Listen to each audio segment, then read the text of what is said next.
नगरमध्ये जी सभा होणार होती ओवेसी यांची, ती सभा होणार आहे का?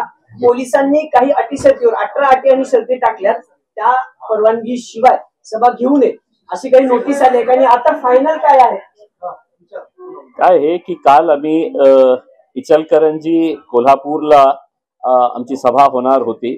त्यावेळी सुद्धा काही संघटनांनी हे निर्णय घेतला होता की आम्ही तिथे ओवेसी साहेबांना पायही ठेवू देणार नाही आहे।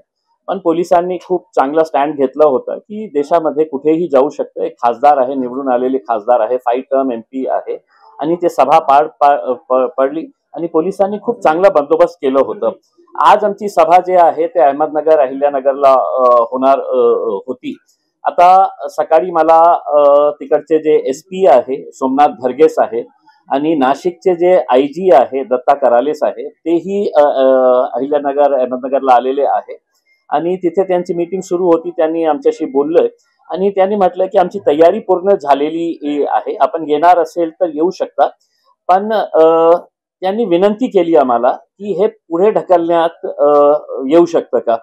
तर त्या अनुषंगाने आम्ही डिस्कस केले आणि ओवेसी साहेबांचं म्हणणं हे आहे की काल जे प्रकार घडला तिथे आयला मोहम्मद ज्या प्रकारे अहमदनगरच्या एका रस्त्यावर ते काढण्यात आली होती आयला मोहम्मद रांगोलीने, आणि त्याच्या नंतर जे प्रकार घडला, आता जवळपास 40 जे मुलं आहेत ते त्यांना अरेस्ट करण्यात आलेला आहे।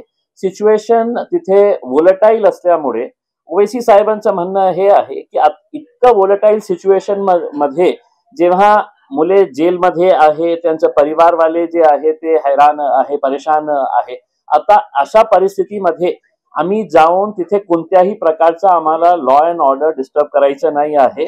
आम्ही पीसफुल पद्धतीने तिथे जाऊन आमचं जे मत मांडायचं आहे ते मांडणार होते। तर आता निर्णय घेण्यात आलेला आहे की आजची जे सभा आहे ते आम्ही पुढे ढकलत आहे। आता बहुतेक ही सभा 9 तारखेला आम्ही पुन्हा तिथे येणार आहे, कारण साहेबांचा जे दौरा आहे ते बिहारचा आहे। नाहीतर ते आजची सभा आम्ही 2 दिवसानंतर घेतली असती, पण ते 9 तारखेची सभा आता आम्ही घेणार आहे।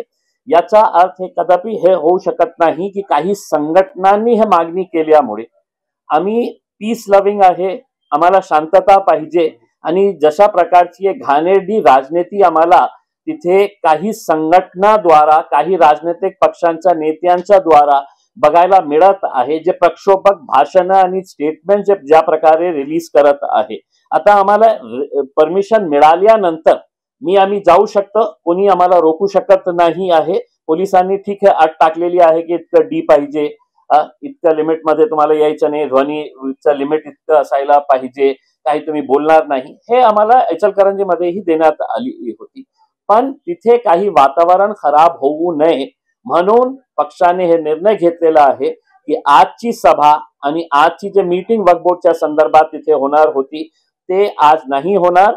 आम्ही पुन्हा ते 9 तारखेला अहिल्यानगर अहमदनगरला जाणार।